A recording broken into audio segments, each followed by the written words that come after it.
ainsi que le feu arrière de la Passion ou est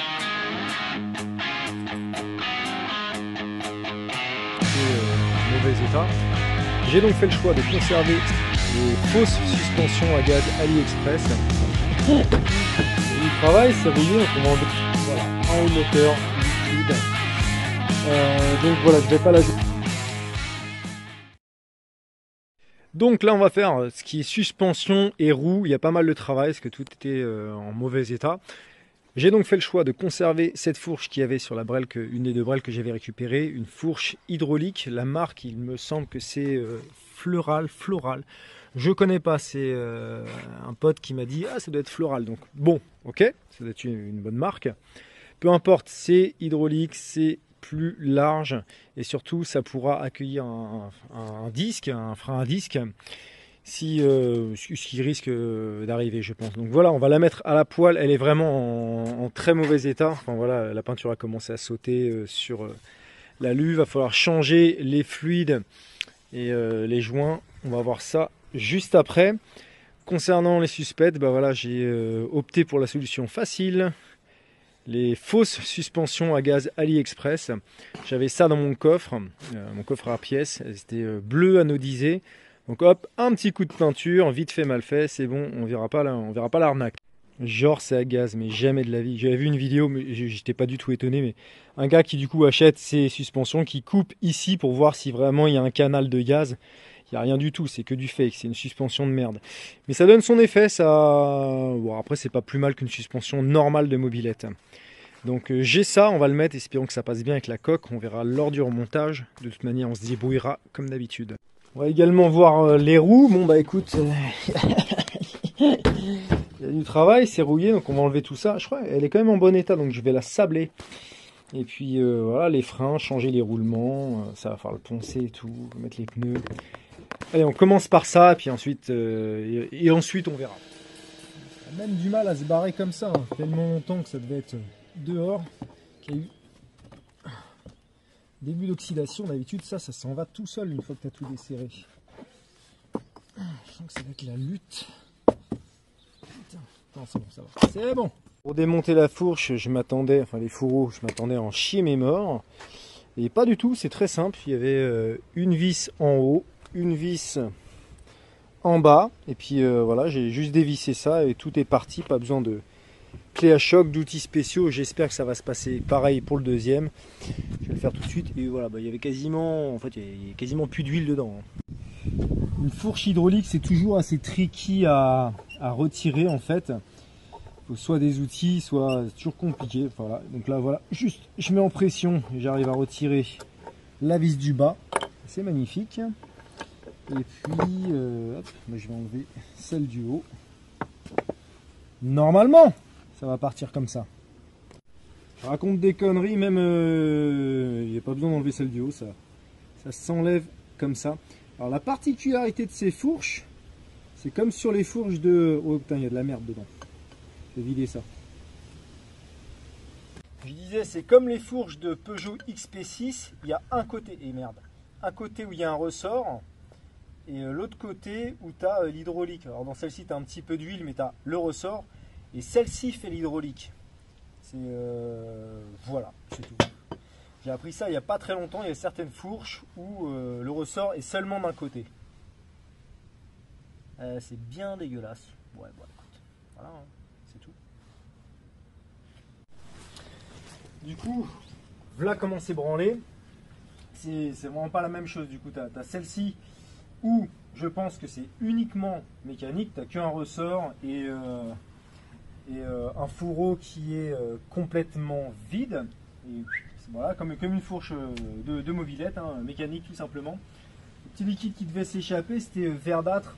La couleur de la graisse, ça avait dû un peu fondre voilà, avec le temps et tout. Et de l'autre côté, tu as ça, tu as un tube qui est complètement vide. Et de l'autre côté, la pompe hydraulique.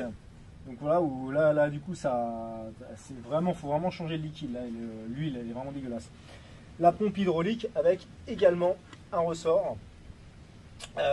Voilà, c'est tout. Donc c'est comme j'ai dit, comme sur les systèmes Peugeot XP6 où tu n'as que un côté mécanique et l'autre... Enfin, je connais pas très bien, je vais pas trop ouvrir ma gueule là-dessus parce que je connais pas. Les seules fourches hydrauliques que j'ai fait, c'était exactement la même chose des deux côtés, hydraulique et des ressorts, quoi. Là, c'est chelou. Bon, du coup, je vais enlever le cache-poussière. J'avais déjà fait une vidéo où je montrais comment changer tout ça sur une fourche. Si ça t'intéresse, si j'y pense, je le mets en description. Si j'oublie, tu me demandes et je t'enverrai le lien de cette vidéo. Voilà, juste pour dire, donc ça, c'est pas un joint spi, hein, c'est un cache-poussière. Il y a pas mal de gens qui se trompent, je pense les néophytes. Et le joint spi dans une fourche se trouve toujours derrière. C'est lui qui va retenir l'huile et c'est lui que je vais changer. Je sais pas quel âge elle a cette fourche, je sais pas, peut-être avoir 30 ans ou un truc dans le genre. Je me souviens plus s'il y a un circuit plein. Faut que je regarde avant de faire des conneries. Il n'y en avait pas et me voilà hyper étonné. Mais pas trop parce que j'ai vu que entre le fourreau et le cache-poussière, il y avait un point de colle justement pour l'empêcher de s'en aller. Donc c'était comme ça à l'époque. Il faudrait que je pense à remettre de la colle ou une espèce de colle époxy, un truc dans le genre. Chelou! Allez, on va poncer tout ça, repeindre, changer les joints spi, se refaire une belle...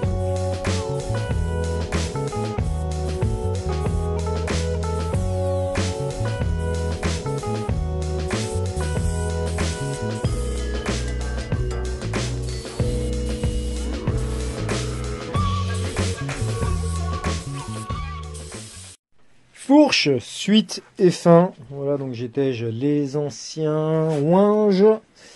J'ai remplacé nouveau joint spi et cache-poussière. Et puis voilà, on va remettre de l'huile, hein. Rien d'extraordinaire. Pour mettre de l'huile, je pense pas me tromper en le faisant comme ça. Je le fous là-dedans, par cet orifice. Puis après, je serre la vis. Et il me semble que c'est 110 ml pour une fourche d'aussi petit diamètre. Allez, faire les roues, parce que c'est vraiment une mission que j'ai pas envie de faire. Je vais faire les écopes. Donc ça y est, j'ai trouvé mes écopes et j'ai pas mis 70 balles dedans, je suis content. Un généreux donateur là, qui m'a dit moi j'ai ça qui traîne, je te le file, tu payes juste les frais d'envoi. Donc merci encore à toi. Et l'autre du coup j'ai trouvé à pas cher sur le bon coin. Donc je m'en suis mieux sorti. Merci à tous pour vos retours. Il y en a pas mal qui m'ont proposé justement des écopes à bon prix et tout. Mais bon, c'est le premier truc que j'ai eu, donc j'ai sélectionné ça. J'allais pas en profiter pour en acheter plein à pas cher et les revendre cher. Je suis pas comme ça. Et voilà, content. Également, les écopes de MR1, elles sont refaites sur le site Mir35. Alors, il y en a plein qui m'ont dit, hey, ça tombait pile au moment où j'ai sorti la vidéo, qui m'ont dit, hey, regarde sur Mir35, ils les refont.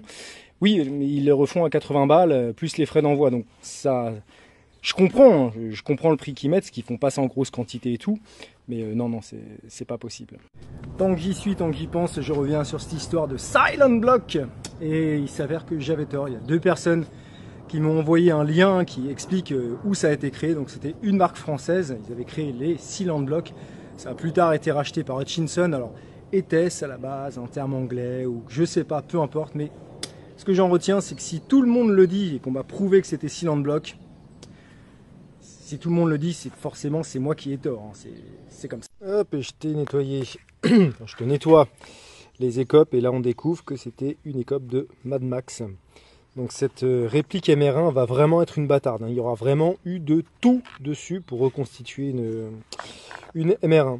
Comme j'aime quoi. Voilà, c'est bien rattrapé, on va quand même faire une réparation. Ici il est cassé, donc j'avais montré ça dans un format court du week-end. Comment réparer du plastique avec de la pâte à Lego. Donc je le redis vite fait, voilà. Dans un petit bol, un bocal en verre. Tu mets des Lego, tu mets de l'acétone, tu remues tous les 2-3 jours et à la fin ça va te faire une espèce de pâte. Une pâte plastique qui adhère, voilà, qui permet de réparer un petit peu tout. Alors, généralement, c'est pour du plastique. Quel type de plastique exactement, on m'avait demandé, je sais pas. J'en avais mis, dans ma vidéo, j'en avais mis sur de la fibre, sur la coque en fibre de verre de la Magnum. Et ça a quand même réparé le truc, ça bouge quand même les trous. C'est un petit peu une pâte à tout faire, si tu veux. Pour certaines matières, ça va pas du tout fonctionner.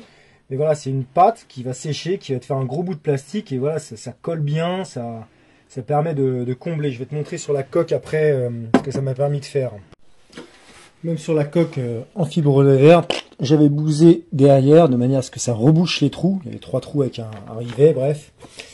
Et par-dessus, voilà, après j'ai mis un petit peu un petit peu de mastic poncé. J'aurais d'ailleurs pu le faire 2-3 fois de plus parce qu'on voit encore les aspérités. Bon bah travail de gougnafier, tu me connais. Et voilà, ça marche quand même sur le polyester.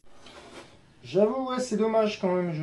Là, j'aurais pu m'appliquer un petit peu plus. Bon, à voir peut-être pour rattraper plus tard. Mais voilà, cette espèce de pâte, je clôture le chapitre là-dessus. Cette espèce de pâte à base de Lego, ça sert vraiment pour tout. Et ça sert, moi, ça me sert tout le temps, quoi. Pour la mode, pour également plein d'autres trucs dans ta vie de tous les jours. Voilà l'astuce que je pense que beaucoup de gens connaissent d'ailleurs.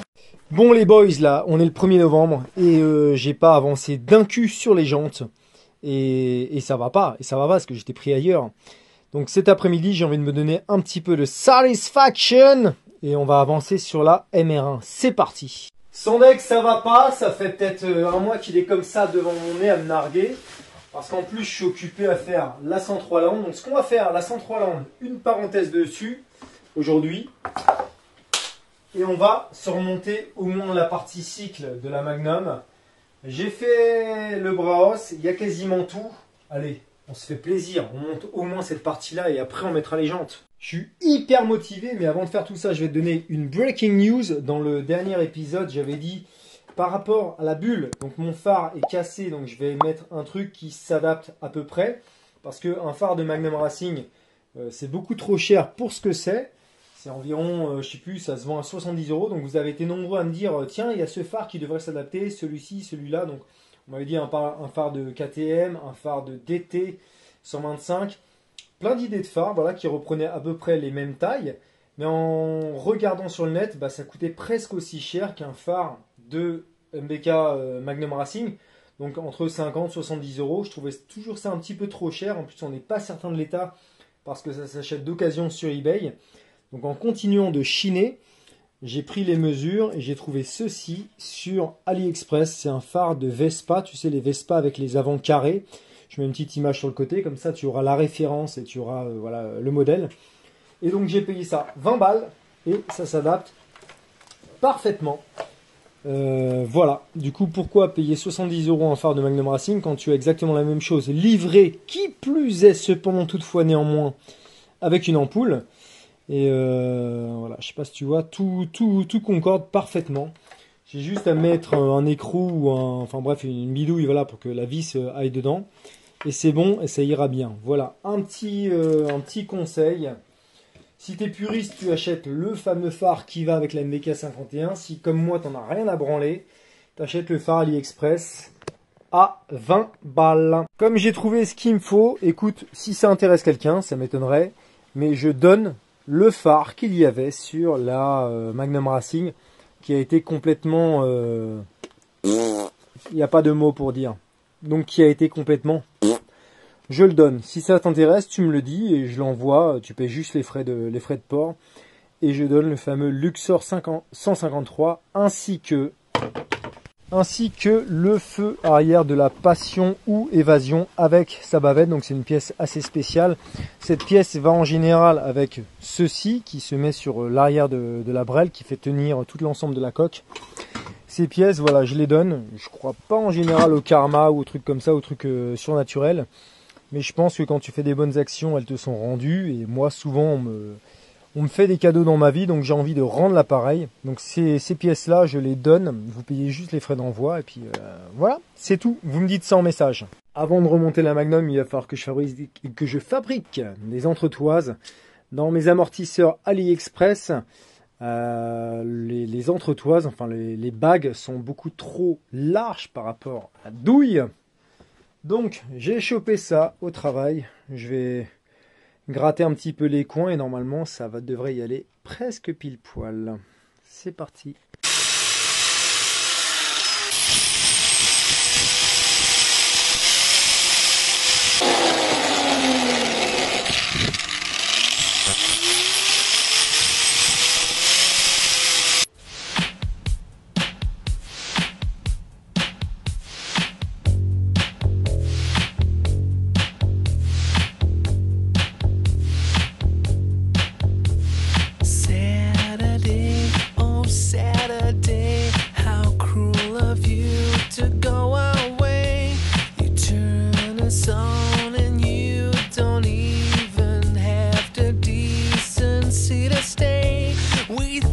that we're so cool and make the others drool. Walking like a chameleon. Turn around and turn me on and make that sound you do so well. 'Cause I'm not dancing, I'm just shifting weight. I thought that you could tell. We think that we're so cool and make the others drool. Walking like... Ça y est, c'est remonté. Ça m'aura pris 2h30, 3 heures. Et voilà, on a la base. On a la base de la Magnum Racing. Donc là, ça me donne envie vraiment de sortir les doigts du cul et faire les jantes, mettre les pneus, qu'on la mette sur ses roues, qu'on mette une béquille et que voilà, il y a un peu plus de palpable. Donc ouais, ça m'a pris un petit peu de temps parce que je voulais quand même bien faire les choses. Malgré que je veuille bien les faire, j'ai quand même dû faire une bidouille, t'as vu, pour les entretoises d'amortisseurs. Idéalement, tu fais ça autour avec tout ça. Mais c'est bon, mes couilles, c'est juste une entretoise. Donc là, ils tiennent bien. Par contre, je voulais le faire, je veux pas qu'il y ait de jeu dans les amortisseurs, je veux que tout tienne bien. Par rapport à ces amortisseurs, les faux amortisseurs à gaz AliExpress, et vérifie bien quand tu commandes. Moi, je les avais pas commandés, c'est un truc que j'avais récupéré d'une mob, donc j'avais pas recommandé des amortisseurs. Mais l'axe dans lequel vont aller voilà, les vis et tout, et la tige, il y a des axes différents, il y a des diamètres différents, donc vérifie tout ça. C'est pour ça que j'ai dû faire une entretoise pour que mes vis rentrent dedans sans qu'il y ait de jeu, pour que tout soit bien maintenu, quoi. Donc c'est un peu voilà, à vérifier quand tu les commandes. Et là je rebondis sur un truc par rapport à ces amortisseurs. On m'avait dit que la coque, la reproduction qui est vendue chez 50 Factory et d'autres magasins comme ça est un petit peu plus étroite que la coque d'origine et qu'avec les amortisseurs d'origine ça touchait un peu. Donc comme ceux-là sont un petit peu plus larges, on va voir si ça va peut-être poser problème. Voilà donc les faux amortisseurs AliExpress. Alors évidemment on sait très bien qu'il n'y a pas de gaz là-dedans, hein, c'est du pipeau, mais ça fait stylé, ça fait bien. Tu vois, j'ai pris un peu parce que je les avais déjà premièrement, et plutôt que d'acheter des vieux paillolis de MR1 où on sait très bien que d'ailleurs il n'y a pas de gaz dedans, en mettant ça c'est bon, ça fait le taf, ça va faire propre et tout. Le Browse, j'en avais déjà parlé, voilà, c'est une peinture gris métal, mais malheureusement j'ai fait la connerie de... J'ai pas trouvé le gris pailleté alors que ça existait. Donc ça fera pas aussi bien, mais je le refais pas, c'est bon, ça fera le taf comme ça. Mais là, bam, la grosse fourche, les gros amortisseurs, ah ça fait classe quoi. Voilà, c'est prêt là, du coup j'ai envie d'aller plus vite pour mettre sur les jantes, mettre des carénages et tout. Oh putain, ça va faire bien. Je crois que c'est un petit peu plus bas, c'est à peu près comme ça normalement. Tout dangereux. Vas-y, tu sais quoi, je vais les fixer vite fait pour ce que j'ai envie, c'est tout. Alors, la petite coque bien peinte. Ok, comme ça, je continue à filmer, comme ça tu vas voir ça en direct. Par rapport aux amortisseurs, ah putain, bah ouais, carrément en fait. Mais carrément. En fait, elle touche la coque. En fait, elle touche. Ouais. Ouais. Allez. C'est pas méchant. Ça pue le sapin, je vais l'accrocher avec du scotch. Ok, qu'est-ce que ça donne à l'écran? Ça va. Ça va. Alors effectivement, je vais te montrer, mais derrière, ouais, ça touchote. Sachant que ça va pas bouger en fait. C'est pas ce niveau-là, en fait, ça devrait pas trop casser les couilles. Putain, j'ai hâte! Là donc l'histoire, donc ouais effectivement la coque est un peu plus étroite, enfin paraît-il. Et tu vois derrière, je l'ai rentré légèrement en force, enfin en force. Je l'ai écarté un petit peu, mais après, ouais ça frotte. Et comme je disais, ce serait si ça touchait les ressorts que ce serait chiant. Parce que là quand, bah, tu vois avec les mouvements, ça va tout le temps rester à la même place. Donc ça devrait le faire. La coque voilà, elle sera bien droite, nickel. Oh là là là là là là là. Magnifique. Tac. Putain. Je raconte un peu ma life. Cette vidéo n'a aucun sens. Mais c'est pas grave. Je m'en fous. Je pense que ça va dans l'autre sens. Tac. Ah putain, ta mère. C'est pas vrai. Voilà. Nickel, avec son petit feu. Yes. Ça va être pas mal du tout cette connerie. Oh c'est bon. Oh je suis chaud là, faut que je remonte tout.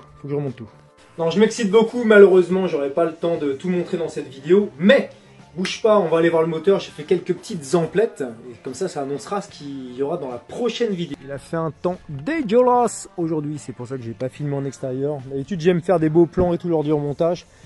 Mais il drachait tout le temps, donc tant pis, fuck. Moteur donc. Donc le moteur, tu n'es pas sans savoir que je suis allé à Trigna il y a 15 jours je crois. Donc j'ai fait des petites emplettes. J'avais acheté un bas moteur complet, enfin complet juste Vilo, Carter, 20 € sur le bon coin.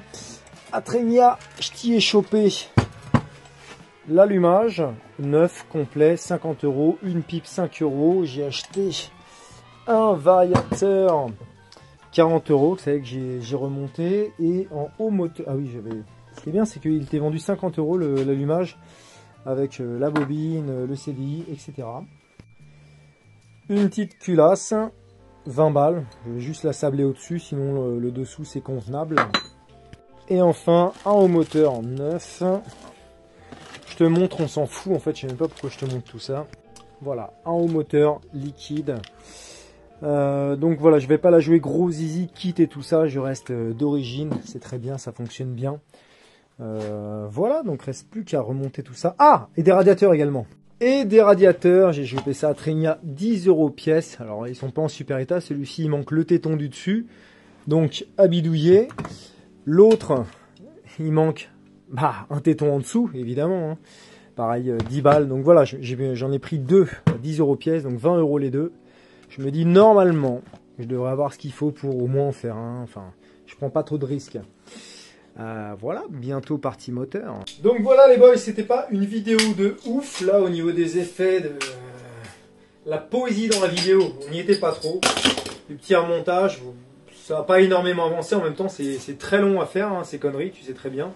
Surtout quand tu essaies de faire une brelle le plus propre possible. Je l'avais déjà dit, cette Magnum Racing, elle va pas être stricte origine. De toute façon, c'est une réplique, on va pas se prendre la tête.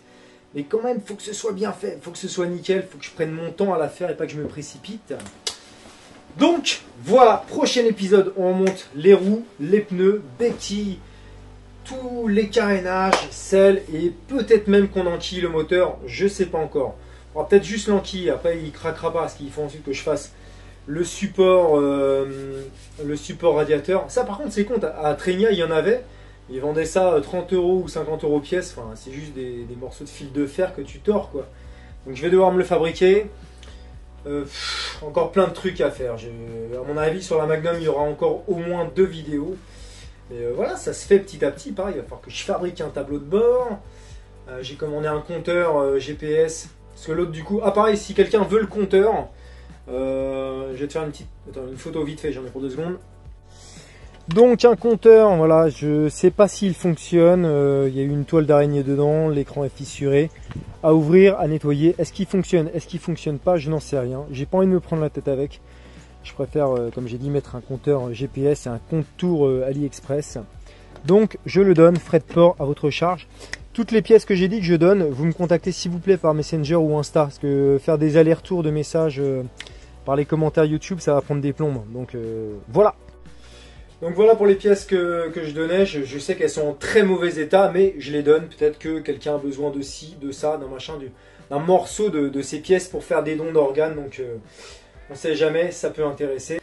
Qu'est-ce que je disais avant ça? Ouais, bah voilà, sinon voilà, t'as vu, c'était pas une vidéo de fou, mais écoute, à l'arrache des fois de temps en temps. Tu vois un petit peu l'évolution de l'engin, donc bientôt, ça avance, hein, peut-être le début d'année ce sera terminé, j'en sais rien. J'ai trop hâte, putain, j'ai hâte, la Magnum, ouais, il reste encore trop de choses, le kit déco, la housse de barre, là, ouais, non, c'est pas prêt d'être terminé en fait. La petite pub rapido, écoute, si t'es pas abonné à la chaîne, tourne l'écran de ton téléphone, regarde si tu es abonné ou pas, ça ne te coûte absolument rien, moi ça m'aide beaucoup, donc franchement, fais pas l'enfoiré. Pourquoi ne pas le faire? Ça ne change absolument rien à l'algorithme de YouTube. Que tu sois abonné ou pas, tu auras toujours les recommandations Et si tu regardes plus mes vidéos, tu n'auras plus les recommandations. C'est aussi simple que ça. Enfin, et je termine, merci pour tous vos retours, tous vos commentaires, ça fait vraiment plaisir. C'est vrai que ça m'aiguille, ça m'aide. Des fois, ça me fait un petit peu changer d'avis, ça me fait me remettre en question. Donc merci du soutien, je réponds pas à tous les messages, mais je mets le petit cœur en disant voilà, j'ai vu ton message, je te remercie et tout. Je les lis tous dans tous les cas. C'est tout, allez, je ferme ma gueule, fini le blabla. Santé les gars, tchou, bonne semaine et à la prochaine.